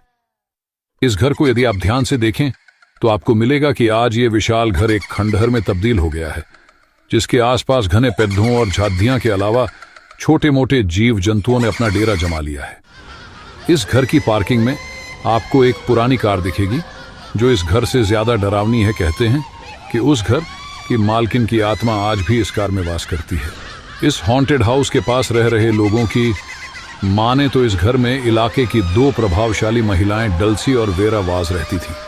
साथ ही ये भी बताया जाता है कि चूंकि ये घर शहर के बीचों बीच और पॉश जगह पर था, तो लैंड माफियाओं की नजर भी इस घर पर थी और उन लोगों ने अपनी तरफ से हर संभव कोशिश करी कि वेरा वाज उस घर को बेच दें, लेकिन उन्होंने नहीं बेचा। अतः 2001 में इन्हीं भू माफियाओं ने वेरावाज की हत्या कर दी और उनकी बहन को भी कहीं गायब करा दिया। मजे की बात यह है कि जब भी भू माफियाओं ने इस घर को बेचना चाहा है, खरीदने वाले ने कुछ न कुछ परेशानियों का सामना किया है। ये भी बताया जाता है कि 2001 के बाद से ये घर खाली है और यहाँ से गुजरने वालों ने भी अक्सर रात के वक्त यहाँ अजीब गरीब चीजों को महसूस किया है। जैसा कि हमने आपको ऊपर बताया कि इस घर में एक पुरानी कार भी है। तो अब जब आप इस घर को गौर से देखेंगे तो ये कार हिलमैन मिंक्स जरूर आपका ध्यान अपनी तरफ आकर्षित करेगी। इस घर और कार को देखने के बाद आप महसूस करेंगे कि जैसे आप कोई पुरानी हिंदी मूवी देख रहे हैं, जहां एक घर और कार अपनी तरफ से हर संभव कोशिश कर रही है कि वो आपको डरा सके। वेरावाज के पड़ोसी बताते हैं कि उन्हें अपनी गाड़ी से बहुत प्यार था और आज भी अक्सर रात में इस गाड़ी को अपने आप स्टार्ट होते और इसके दरवाजे को बंद करने जैसी आवाजों को सुना गया है। तो अब यदि इस कहानी को पढ़ने के बाद आपका मन इसे देखने का हो तो कर्नाटक की राजधानी बेंगलोर के सेंट मार्क रोड पर आएं और किसी से भी पूछ लें। वो व्यक्ति बिना किसी तकलीफ के आपको देखा नहीं जा सकता, इसे सिर्फ महसूस किया जा सकता है। डर एक अनुभूति है। ये अनुभव व्यक्ति को कभी भी किसी भी समय हो सकता है। ऐसा नहीं है कि डर को पार नहीं लगाया जा सकता। एक पुरानी कहावत है कि अपने डर को जीतकर ही व्यक्ति सफल बनता है। बहरहाल हम आपसे यहां डर पर चर्चा नहीं करेंगे, बल्कि आपको डर से रूबरू कराएंगे। आज हम आपको अवगत कराने वाले हैं एक ऐसे घर से जिसको सिर्फ देखने मात्र से ही आप डर के थर थर कांपने लगेंगे। भानगढ़, किला जहां सूरज ढलते ही शुरू होता है। रूहों, भूत प्रेतों का आतंक। जी हां, 21वीं सदी में भले ही ऐसी बातें आपको काल्पनिक लगें, मगर ये सच है। कर्नाटक की राजधानी बेंगलोर के सेंट मार्क रोड पर गगनचुंबी इमारतों, लोकप्रिय ब्रांडों और महंगे रेस्टोरेंटों के बीच एक बेहद सुनसान और दिल को दहला देने वाला घर जरूर आपका ध्यान अपनी तरफ आकर्षित करेगा। यदि आसपास के लोगों की माने तो ये घर वीराना है और इसमें भूतों और प्रेत आत्माओं का डेरा है। इस घर को यदि आप ध्यान से देखें तो आपको मिलेगा कि आज ये विशाल घर एक खंडहर में तब्दील हो गया है, जिसके आसपास घने पेड़ों और झाड़ियों के अलावा छोटे मोटे जीव जंतुओं ने अपना डेरा जमा लिया है। इस घर की पार्किंग में आपको एक पुरानी कार दिखेगी, जो इस घर से ज्यादा डरावनी है। कहते हैं कि उस घर की मालकिन की आत्मा आज भी इस कार में वास करती है। इस हॉन्टेड हाउस के पास रह रहे लोगों की माने तो इस घर में इलाके की 2 प्रभावशाली महिलाएं डल्सी और वेरा वाज रहती थी। साथ ही ये भी बताया जाता है कि चूंकि ये घर शहर के बीचों बीच और पॉश जगह पर था, तो लैंड माफियाओं की नजर भी इस घर पर थी और उन लोगों ने अपनी तरफ से हर संभव कोशिश करी कि वेरावाज उस घर को बेच दें, लेकिन उन्होंने नहीं बेचा। अतः 2001 में इन्हीं भू माफियाओं ने वेरावाज की हत्या कर दी और उनकी बहन को भी कहीं गायब करा दिया। मजे की बात यह है कि जब भी भू माफियाओं ने इस घर को बेचना चाहा है, खरीदने वाले ने कुछ न कुछ परेशानियों का सामना किया है। ये भी बताया जाता है कि 2001 के बाद से ये घर खाली है और यहाँ से गुजरने वालों ने भी अक्सर रात के वक्त यहाँ अजीब गरीब चीजों को महसूस किया है। जैसा कि हमने आपको ऊपर बताया कि इस घर में एक पुरानी कार भी है। तो अब जब आप इस घर को गौर से देखेंगे तो ये कार हिलमैन मिंक्स जरूर आपका ध्यान अपनी तरफ आकर्षित करेगी। इस घर और कार को देखने के बाद आप महसूस करेंगे कि जैसे आप कोई पुरानी हिंदी मूवी देख रहे हैं, जहां एक घर और कार अपनी तरफ से हर संभव कोशिश कर रही है कि वो आपको डरा सके। वेरा वाज के पड़ोसी बताते हैं कि उन्हें अपनी गाड़ी से बहुत प्यार था और आज भी अक्सर रात में इस गाड़ी को अपने आप स्टार्ट होते और इसके दरवाजे को बंद करने जैसी आवाजों को सुना गया है। तो अब यदि इस कहानी को पढ़ने के बाद आपका मन इसे देखने का हो तो कर्नाटक की राजधानी बैंगलोर के सेंट मार्क रोड पर आएं और किसी से भी पूछ लें, वो व्यक्ति बिना किसी तकलीफ के आसानी मित्र नीलेश की बहन नीलिमा और उसकी साली नीतू की आप बीती आप लोगों को बताना चाहती हूँ। कुछ दिनों पहले नीलेश ने मुझे बताया था कि उसकी बहन की मौत हो गई है। ये सुनकर मैं बहुत दुखी हो गई और मैंने उसकी मौत का कारण पूछा तो उसने पूरी घटना मुझे सुनाई। कुछ दिनों पहले नीलेश उसकी बहन नीलिमा और साली नीतू के साथ कहीं घूमने गए थे। नीलेश की बहन और नीतू दोनों बहुत अच्छी दोस्त थीं। लौटते वक्त काफी रात हो गई थी। रास्ते में उसकी बहन की तबीयत खराब हो गई थी, उसे काफी ठंड लग रही थी। हमारा घर अभी भी 100 किलोमीटर दूर था और रास्ते में कोई भी रुकने की जगह नहीं मिल रही थी। थोड़ी देर के बाद हमें एक होटल दिखाई दी तो नीतू ने होटल में रुककर उसकी बहन को आराम देने को कहा। उस होटल के काउंटर पर हमने जब रूम के लिए पूछा तो उसने बताया कि सभी रूम फुल थे, क्योंकि उस रास्ते पर केवल वही एक ढंग की होटल था। लेकिन तभी होटल के मैनेजर ने बताया कि एक रूम खाली था, रूम नंबर 13। हमने उस समय अंधविश्वासी वाली बातों को ना सोचकर रूम ले लिया। जैसा कि आप लोग जानते हैं कि रूम 13 को अशुभ माना जाता है और कई होटलों में इस नंबर का कोई रूम नहीं होता है, लेकिन यह होटल कई साल पुराना था। जैसे ही वो तीनों उस रूम में गए तो उन्हें नेगेटिव एनर्जी महसूस हुई। उस रूम की कंडीशन तो ठीक थी, लेकिन ऐसा लग रहा था जैसे बरसों से यहां कोई रहने नहीं आया हो। उन्होंने कुछ ज्यादा नहीं सोचा। अब वो अपनी बहन नीलिमा के लिए काउंटर से पेन किलर लेने को गया। काउंटर से टेबलेट लेकर जैसे ही रूम में आया तो देखा कि उसकी बहन बालकनी में खड़ी बातें कर रही थी। नीलेश में सोचा नीतू और उसकी बहन दोनों बालकनी में बातें कर रही हैं, लेकिन जैसे ही उसके पास गया तो उसकी बहन के अलावा कोई नहीं था। उसने उसकी बहन से पूछा कि तुम किससे बातें कर रही थी, तो उसने सिर्फ सर हिलाकर मना कर दिया। तभी नीतू वॉशरूम से आई। नीलेश घबरा गया कि अगर नीतू वॉशरूम में थी तो नीलिमा किससे बात कर रही थी। नीलेश ने नीलिमा को टेबलेट दी और सो जाने को कहा। अब नीतू और नीलिमा दोनों बेड पर सो गए और नीलेश सोफे पर सो गया। सुबह जब क्लीनर कमरे की सफाई के लिए आया तो दरवाजा खुला था और वो जब अंदर आया तो देखा कि कमरे में खून ही खून था और नीलिमा मर चुकी थी। क्लीनर जोर से चिल्लाया तो मेरी नींद खुल गई और देखा कि नीलिमा की मौत हो चुकी थी और नीतू बेहोश हो गई थी। नीलेश जोर जोर से रोने लगा और मैनेजर को बुलाया। मैनेजर ने तुरंत एम्बुलेंस को बुलाया और दोनों को हॉस्पिटल ले गए। नीलिमा तो मर चुकी थी, लेकिन नीतू को थोड़ी देर में होश आ गया। जैसे ही नीतू को होश आया तो उसके पीछे उसकी बहन की आत्मा थी जो उससे बोल रही थी, तूने मुझे मार दिया। यह कहकर वो गायब हो गई। नीलिमा काफी बुरी तरह डर गई। अब नीलेश में नीतू से सारी घटना पूछी तो उसने बताया कि रात को जब मैं पानी पीने उठी, रात तो देखा नीतू फिर से बालकनी में बैठी थी और कुछ बड़बड़ा रही थी और मैं जैसे उसके पास गई और उससे पूछा कि वो यहाँ क्या कर रही है, तो उसने मुझे जोर से धक्का दिया और मेरा सर दीवार से टकरा गया और मैं बेहोश हो गई और इसके अलावा मुझे कुछ याद नहीं है। जैसे ही नीतू हॉस्पिटल से छुटी तो वो नीलेश के साथ उस होटल में गई और उसने काउंटर पर मैनेजर से बात करने को कहा। तो उसने बताया कि आपकी घटना के दूसरे दिन मैनेजर की मौत हो गई थी। वो दोनों शॉक हो गए। उन्होंने क्लीनर से माजरा समझने की कोशिश की तो उसने बताया कि आप जिस रूम में रुके थे वो प्रेत बाधित था और रात में वहां कोई नहीं रुकता है, लेकिन मैनेजर ने पैसों के चक्कर में रूम आपको दे दिया। इस रूम में पहले भी 2 मौतें हो चुकी हैं। अब सारी बात नीलेश को समझ में आई।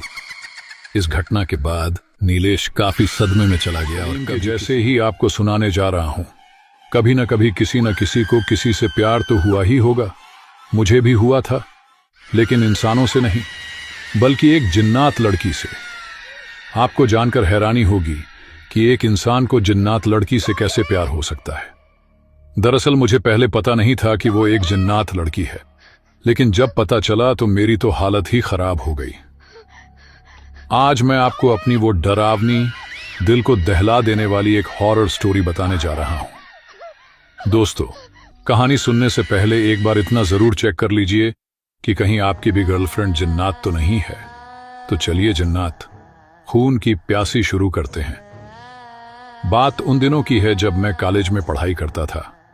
उन दिनों मैं सिर्फ पढ़ाई में ही ज्यादा ध्यान लगाता था, लड़कियों से हमें ज्यादा मतलब नहीं रखता था। मैं घर से सीधे कॉलेज और कॉलेज से सीधे घर जाता था, और शाम को पार्क में या बाजार में घूमने की बजाय मैं लाइब्रेरी में या घर पर किताबें पढ़ा करता था। कुछ दिनों के बाद मुझे लगा कि कोई लड़की मुझे रेगुलर फॉलो कर रही है।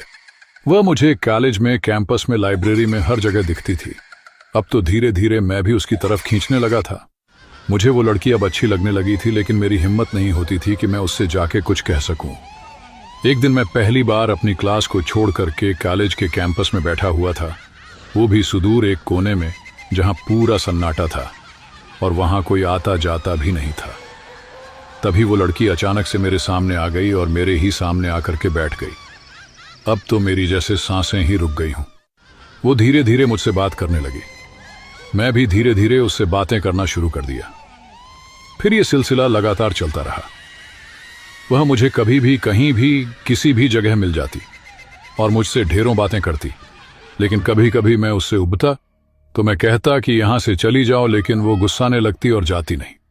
ऐसे ही चलते चलते बड़ा वक्त बीत गया। अब मैंने सोचा कि अब मैं उससे अपने दिल की बात कह दूंगा।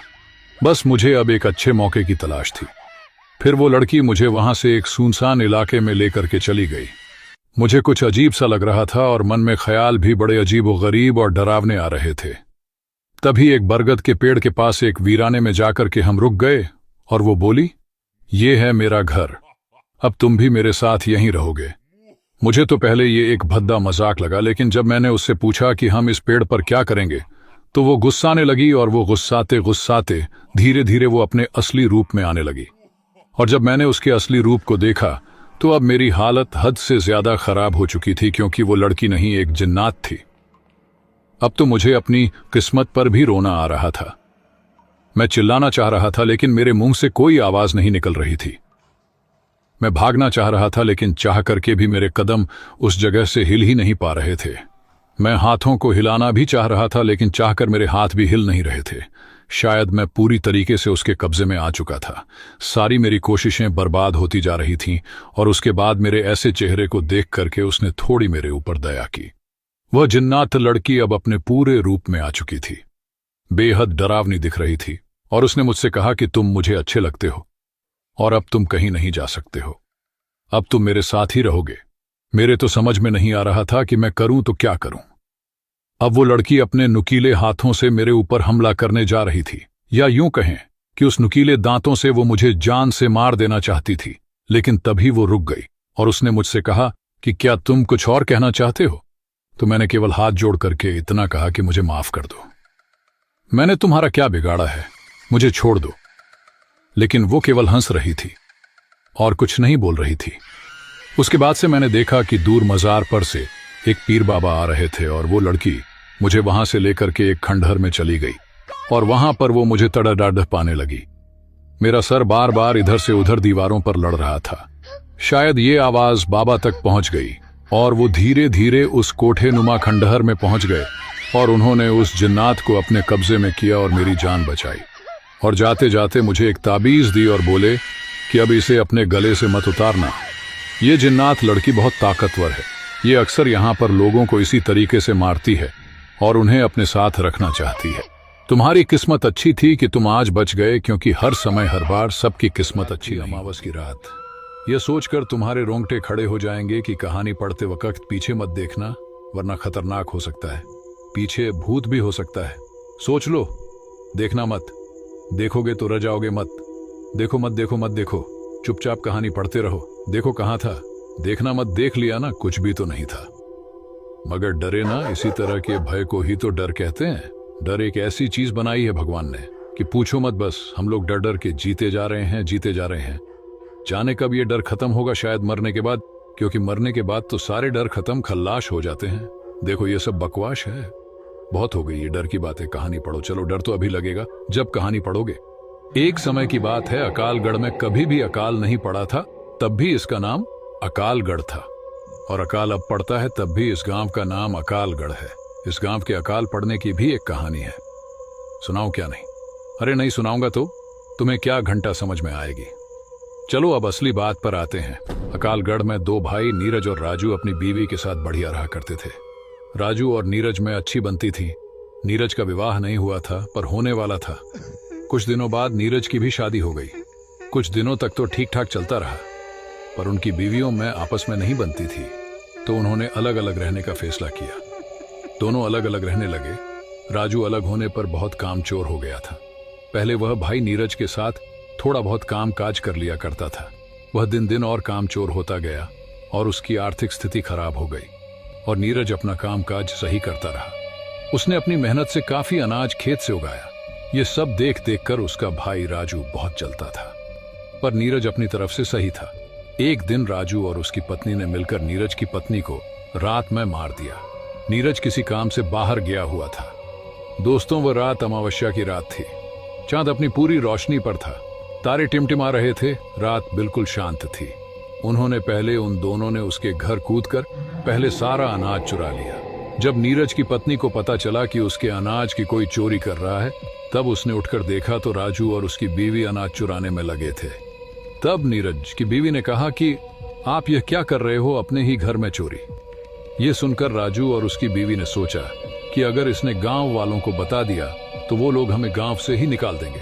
इस डर के मारे उन्होंने उसकी पत्नी को मार डाला और दूर जंगल में गाड़ के आ गए। सुबह जब नीरज घर पहुंचा तो देखा कि उसका अनाज नहीं है। थोड़ा बहुत बचा था, वह बिखरा पड़ा था। जब उसने अपनी पत्नी को आवाज लगाई पर कोई जवाब नहीं आया। उसने सारे घर को छान डाला पर वो कहीं नहीं मिली। फिर उसने अपनी भाभी से पूछा कि मेरी बीवी कहाँ गई, तो उसने हड़बड़ा के बोला, मुझे नहीं पता, कल शाम तक तो घर पर ही थी।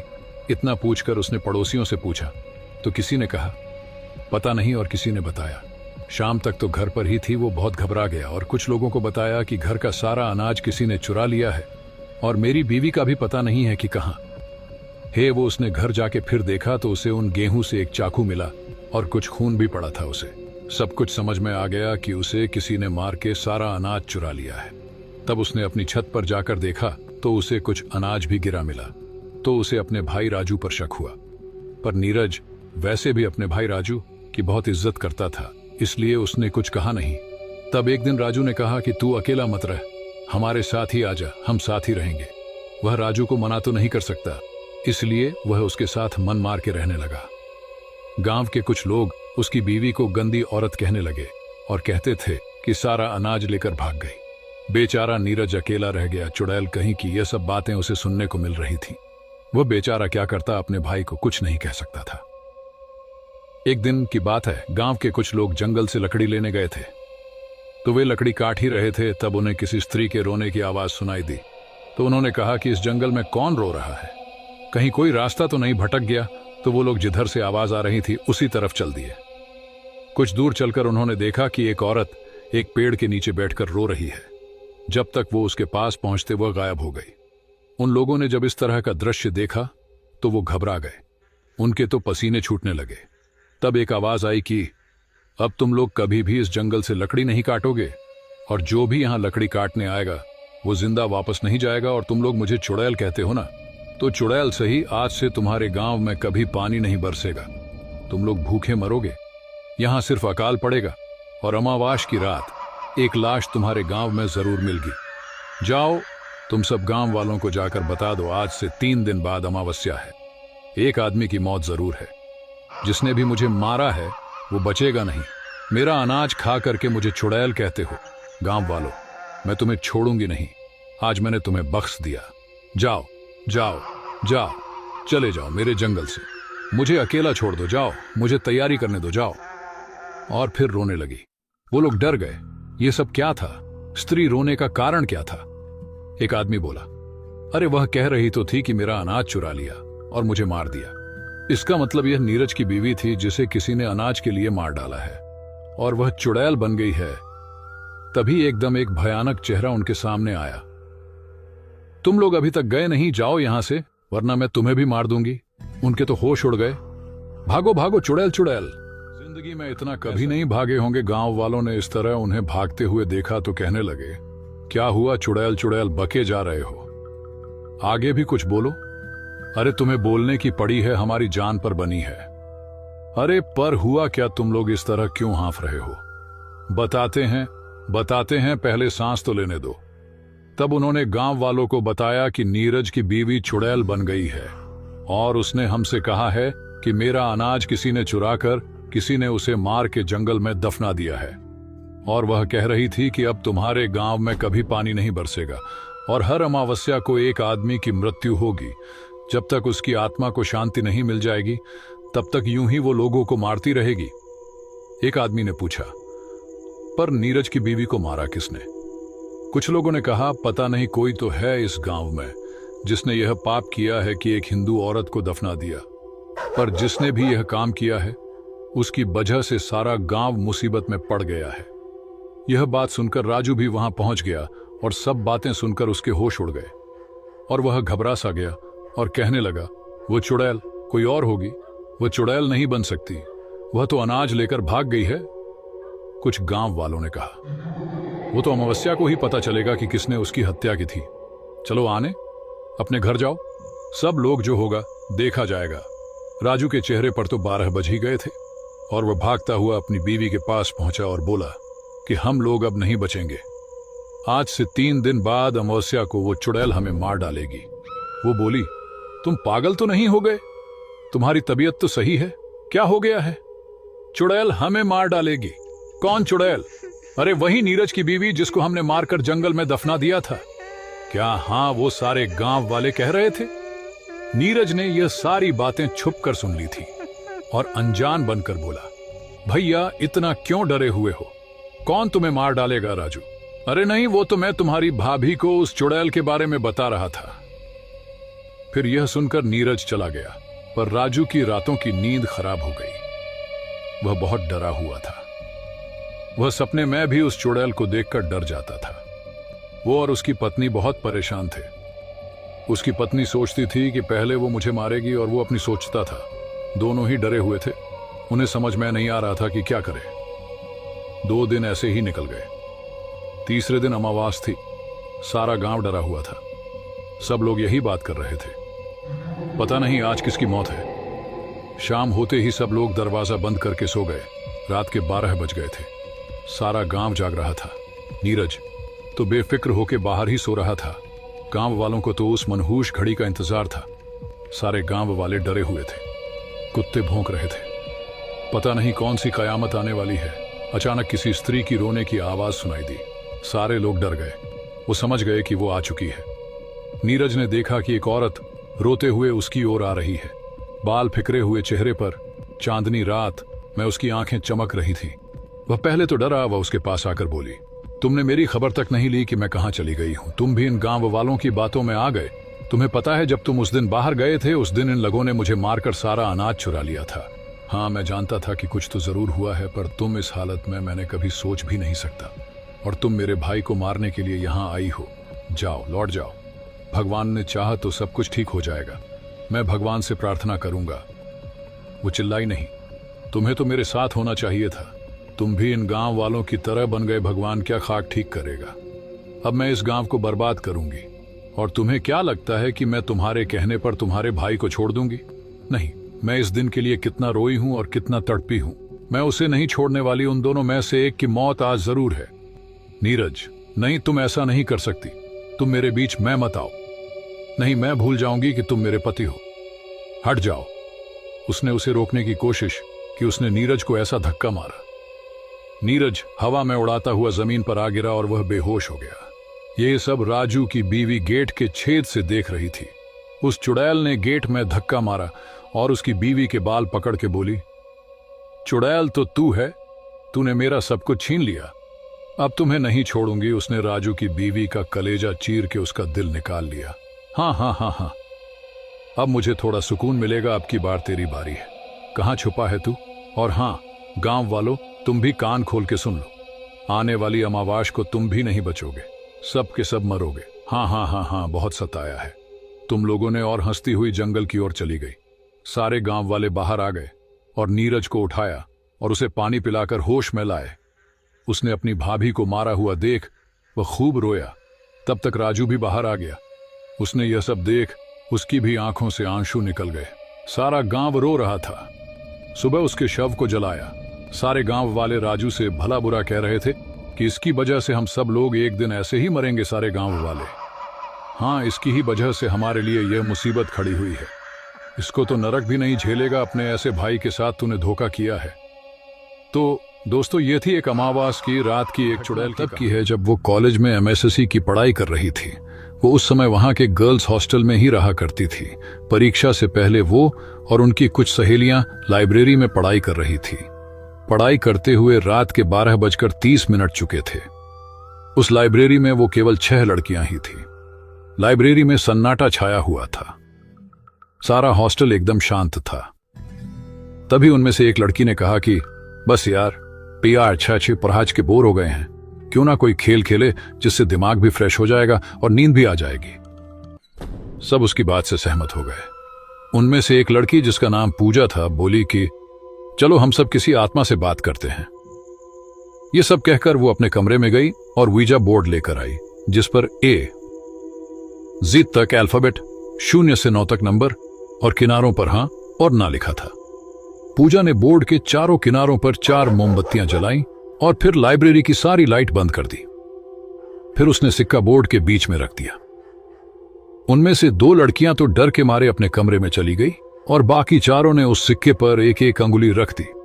फिर पूजा ने कहा कि कोई डरना मत और यहां से उठना मत, वरना आत्मा नाराज हो जाएगी। अब पूजा बोलने लगी, अगर यहां पर कोई आत्मा है तो प्लीज हमसे बात करो। लाइब्रेरी में अजीब सा सन्नाटा और अंधेरा छाया हुआ था। अचानक लाइब्रेरी में कहीं से कुछ आवाज आई। उन्होंने सोचा शायद कोई किताब गिरी होगी। उसी समय सिक्का हिला और जसमीत दीदी ने पूछा, क्या यहां पर कोई आत्मा है? तभी छत पर लगा बंद पंखा जोर से हिलने लगा। सभी लड़कियां डर गईं, लेकिन पूजा ने कहा कि कोई भी लड़की अकेली मत भागना। ऐसा करने से आत्मा उसे नुकसान पहुंचा सकती है। उसके बाद पूजा ने ऊपर देखते हुए कहा कि अगर कोई आत्मा यहां है तो हमसे बात करे। कुछ देर तक सन्नाटा रहा और अचानक सारी मोमबत्तियां बुझ गई और लाइब्रेरी से कदमों की ठक ठक की आवाज आने लगी। सभी लड़कियां डर के मारे भाग गई, लेकिन जसमीत दीदी पीछे रह गई और उनसे दरवाजा नहीं खुल रहा था। अचानक उन्हें लगा कि कोई उन्हें पीछे की तरफ खींच रहा है। वो जोर जोर से रोने और चिल्लाने लगी। उनकी आवाज सुनकर हॉस्टल की सारी लड़कियां जाग गई और उठकर लाइब्रेरी की तरफ दौड़ी। हॉस्टल वार्डन और सभी लड़कियों ने मिलकर दरवाजा खोला और दीदी को बाहर निकाला। इस घटना के बाद उन्हें आज तक लाइब्रेरी के डरावने सपने आते हैं और वो आज तक उस घटना को नहीं भूली।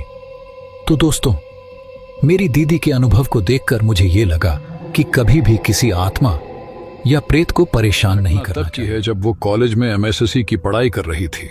वो उस समय वहां के गर्ल्स हॉस्टल में ही रहा करती थी। परीक्षा से पहले वो और उनकी कुछ सहेलियां लाइब्रेरी में पढ़ाई कर रही थी। पढ़ाई करते हुए रात के 12:30 चुके थे। उस लाइब्रेरी में वो केवल 6 लड़कियां ही थी। लाइब्रेरी में सन्नाटा छाया हुआ था। सारा हॉस्टल एकदम शांत था। तभी उनमें से एक लड़की ने कहा कि बस यार, पिया अच्छे पढ़ाज के बोर हो गए हैं। क्यों ना कोई खेल खेले जिससे दिमाग भी फ्रेश हो जाएगा और नींद भी आ जाएगी। सब उसकी बात से सहमत हो गए। उनमें से एक लड़की जिसका नाम पूजा था बोली कि चलो हम सब किसी आत्मा से बात करते हैं। ये सब कहकर वो अपने कमरे में गई और वीजा बोर्ड लेकर आई जिस पर A तक अल्फाबेट, 0 से 9 तक नंबर और किनारों पर हाँ और ना लिखा था। पूजा ने बोर्ड के चारों किनारों पर 4 मोमबत्तियां जलाईं और फिर लाइब्रेरी की सारी लाइट बंद कर दी। फिर उसने सिक्का बोर्ड के बीच में रख दिया। उनमें से 2 लड़कियां तो डर के मारे अपने कमरे में चली गई और बाकी चारों ने उस सिक्के पर एक एक अंगुली रख दी। फिर पूजा ने कहा कि कोई डरना मत और यहां से उठना मत, वरना आत्मा नाराज हो जाएगी। अब पूजा बोलने लगी, अगर यहां पर कोई आत्मा है तो प्लीज हमसे बात करो। लाइब्रेरी में अजीब सा सन्नाटा और अंधेरा छाया हुआ था। अचानक लाइब्रेरी में कहीं से कुछ आवाज आई। उन्होंने सोचा शायद कोई किताब गिरी होगी। उसी समय सिक्का हिला और जसमीत दीदी ने पूछा, क्या यहां पर कोई आत्मा है? तभी छत पर लगा बंद पंखा जोर से हिलने लगा। सभी लड़कियां डर गईं, लेकिन पूजा ने कहा कि कोई भी लड़की अकेली मत भागना, ऐसा करने से आत्मा उसे नुकसान पहुंचा सकती है। उसके बाद पूजा ने ऊपर देखते हुए कहा कि अगर कोई आत्मा यहां है तो हमसे बात करे। कुछ देर तक सन्नाटा रहा और अचानक सारी मोमबत्तियां बुझ गई और लाइब्रेरी से कदमों की ठक ठक की आवाज आने लगी। सभी लड़कियां डर के मारे भाग गई, लेकिन जसमीत दीदी पीछे रह गई और उनसे दरवाजा नहीं खुल रहा था। अचानक उन्हें लगा कि कोई उन्हें पीछे की तरफ खींच रहा है। वो जोर जोर से रोने और चिल्लाने लगी। उनकी आवाज सुनकर हॉस्टल की सारी लड़कियां जाग गई और उठकर लाइब्रेरी की तरफ दौड़ी। हॉस्टल वार्डन और सभी लड़कियों ने मिलकर दरवाजा खोला और दीदी को बाहर निकाला। इस घटना के बाद उन्हें आज तक लाइब्रेरी के डरावने सपने आते हैं और वो आज तक उस घटना को नहीं भूली। तो दोस्तों, मेरी दीदी के अनुभव को देखकर मुझे ये लगा कि कभी भी किसी आत्मा या प्रेत को परेशान नहीं करना मैंने चाहिए। अपने गांव के ही एक बुजुर्ग जो कोलकाता में काम करते थे उनसे सुनी थी। एक बार की बात है कि कुछ अंग्रेज शिकारी भारत के किसी जंगल में शिकार पर गए। उस जंगल के बाहर एक डाक बंगला था, पर उसमें पहले से ही कोई बड़ा अंग्रेज अधिकारी ठहरा हुआ था। अस्तु इन अंग्रेज शिकारियों को जंगल के बीच बने एक पुराने डाक बंगले में रोकना पड़ा। इस डाक बंगले का रखवाला अपने परिवार के साथ रहता था और डाक बंगले में रुकने वाले लोगों की सेवा करता था। इस रखवाले के परिवार में उसकी बीबी तथा लगभग 14 से 15 साल की उसकी एकमात्र लड़की थी। एक शाम जब अंग्रेज शिकारी शिकार करके वापस डाक बंगले पर आए तो नहा धोकर पीने बैठ गए। पीने के बाद उन्हें इतनी चढ़ गई कि वे लोग पूरी तरह से बहक गए और उस रखवाले को गोली मारने के बाद उसकी बीबी तथा बच्ची को नोच डाले। इन पापियों को नशे में कुछ भी पता नहीं चला और नोचने के बाद उन दोनों को भी गोलियों से भून डाले और तीनों की लाश को डाक बंगले के पीछे दफना दिए। ये बात आई गई रह गई। अंग्रेजों ने फिर कुछ दिन के बाद वहां कैलाश नामक एक नया सेवक रख दिया। किसी को कुछ भी पता नहीं चला कि इस पुराने डाक बंगले का पुराना सेवक और उसका परिवार कहां चला गया। एक बार की बात है कि नया सेवक कैलाश रात को गेट बंद करके सोया हुआ था। तभी अचानक उसकी नींद खुल गई, क्योंकि उसे लगा कि दरवाजे पर कोई रो रहा है। उसने एक हाथ में लाठी उठाया और दूसरे में चिराग और दरवाजे पर आकर हाथ लगाया। कौन है? इतनी रात गए कौन दरवाजे पर रो रहा है? उसने देखा कि एक किशोरी दरवाजे पर बैठी रो रही है। कैलाश उस किशोरी के पास गया और उसके सिर पर हाथ रखते हुए कहा कि बेटी रो मत, अंदर चल। फिर उस किशोरी के अंदर आने पर कैलाश ने उसे पीने के लिए पानी आगे बढ़ाते हुए पूछा कि बेटी तुम कौन हो और इतनी रात को अकेले इस जंगल में क्यों भटक रही हो? कैलाश की इतनी बातें सुनते ही वह किशोरी और तेज फफक पड़ी। कुछ समय तक तेज तेज रोने के बाद वह थोड़ा शांत हुई और कैलाश को बताई कि वह इस डाक बंगले के पहले सेवक की पुत्री है। फिर उसने यह भी बताया कि कैसे 4-5 अंग्रेज शिकारियों ने उसके पिता को मार डाला और उसके बाद उसके तथा उसकी मां की आबरू को नोच डाला। फिर कैसे उसकी मां तथा उसको भी गोलियों से भूनने के बाद डाक बंगले के पीछे दफना दिया। उस किशोरी की इतनी बातें सुनते ही कैलाश पूरी तरह सहम गया, पर निडरता दिखाते हुए पूछा कि ऐसे कैसे हो सकता है? अगर तू मर गई है तो मेरे सामने कैसे बैठी है? कैलाश की यह बात सुनते ही वह लड़की अचानक गायब हो गई और कैलाश कुछ समझ पाए। इससे पहले ही वह उस कमरे की दीवार पर उलटी टहलती नजर आई। कैलाश यह नजारा देखकर पूरी तरह से सहम गया। फिर अचानक वह लड़की आकर कैलाश के सामने बैठते हुए बोली कि काका, आप डरिए मत, मैं आपका कुछ भी बुरा नहीं करूंगी। धीरे धीरे कैलाश का डर जाता रहा और उसने अपने मस्तक पर आई पसीने की बूंदों को गमछे से पोंछ लिया। फिर उसी रात को उस लड़की ने वह जगह दिखाई जहां उन तीनों को दफनाया गया था। कैलाश ने कुदाल से खोदकर उन तीनों के अस्थिपंजर को निकाला। फिर कैलाश ने उस किशोरी से वादा किया कि वह उन अंग्रेज शिकारियों के खिलाफ कोर्ट जाएगा और किशोरी को इंसाफ दिलवा कर रहेगा। कैलाश की बातें सुनकर वह किशोरी रोते हुए बोली कि काका, आपको कुछ नहीं करना है, बदला तो मैं लूंगी, बस आप मेरी थोड़ी सी मदद कर दें। फिर क्या?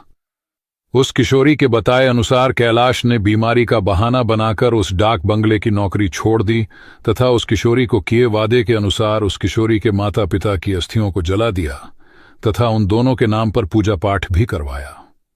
उन दोनों की मुक्ति हो गई। पर लड़की के कहे अनुसार कैलाश ने न लड़की के अस्थिपंजर को जलाया और न ही उसके क्रियाकर्म के लिए कोई अनुष्ठान पूजा पाठ ही किया, क्योंकि किशोरी ने कहा था कि अगर उसके लिए भी पूजा पाठ हो गई तो वह इस भूतही योनि से मुक्त हो जाएगी और फिर उन दरिंदों से बदला नहीं ले पाएगी। समय बीतता गया और अब उस डाक बंगले में कोई नया सेवक आने को भी तैयार नहीं होता, क्योंकि कैलाश वहीं आसपास मंडराता रहता और नए आने वाले सेवक को भूतही कहानी सुनाकर भगा देता।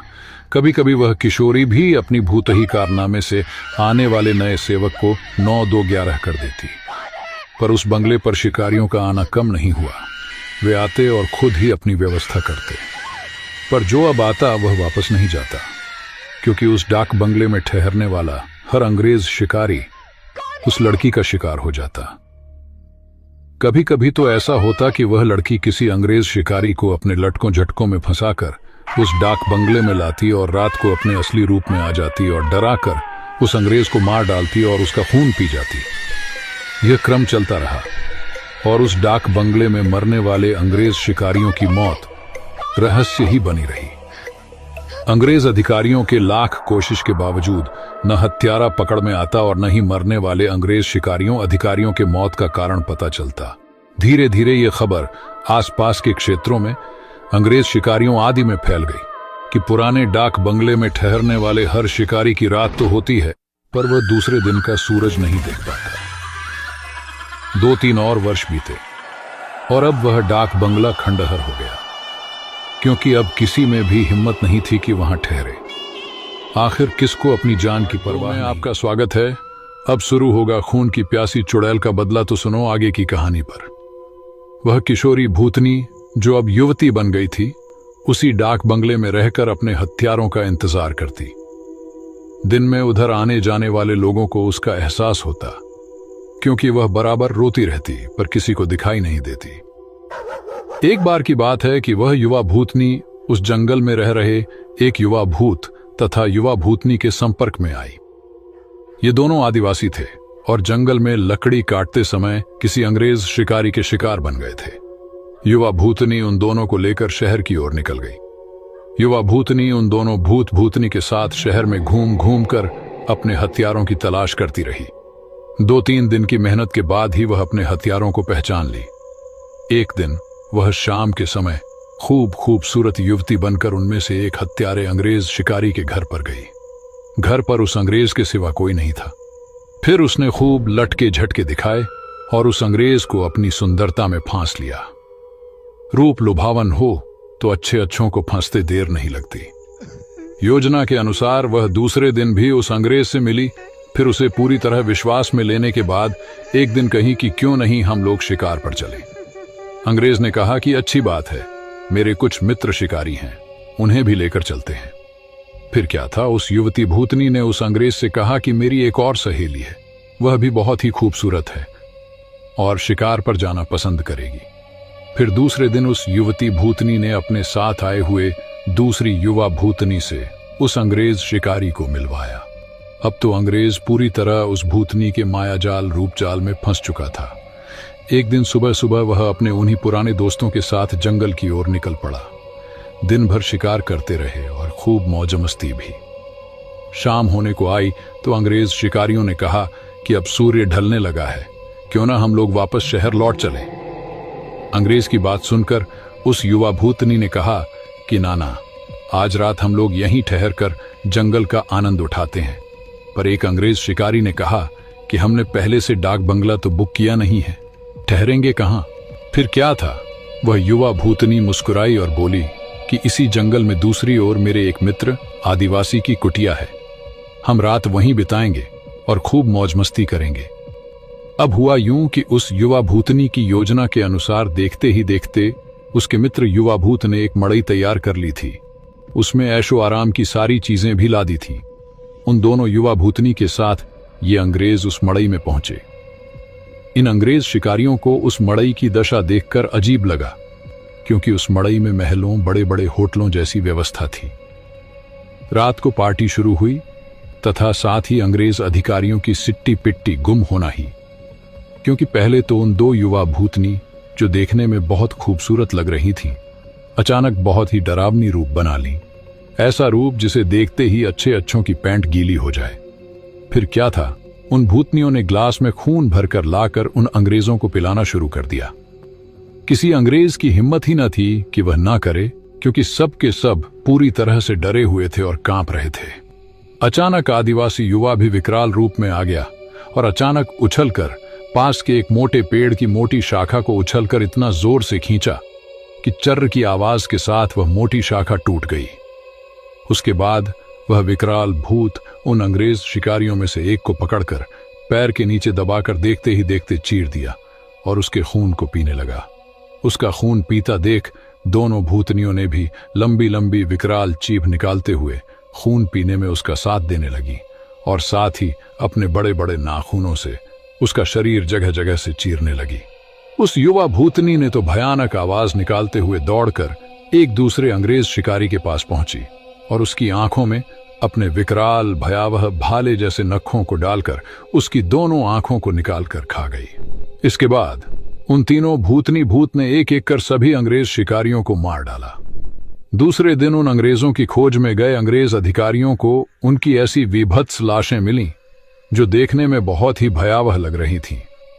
उनको ऐसे नोचा गया था कि लगता था कि यह किसी मनुष्य या जानवर का काम ही नहीं हो सकता। कैलाश को तो सब कुछ पता ही था, पर वह किसी को कुछ नहीं बताया। फिर एक दिन समय निकालकर गोपनीय रूप से कैलाश ने उस युवा भूतनी के कंकाल को भी जला दिया तथा उसकी मुक्ति के लिए एक पूजा करवा दी। यह एक काल्पनिक कहानी है, पर हकीकत भी हो सकती है उन लोगों के लिए जो अपनी शक्ति संबंधों का नाजायज फायदा उठाते हुए गलत कार्यों को अंजाम देते हैं और उन्हें लगता है कि कोई उनका बाल बांका भी नहीं कर सकता। हमेशा वैसा ही कार्य करें जैसा आप दूसरों से अपने तथा अपनों के प्रति चाहते हैं। जय बजरंग बली।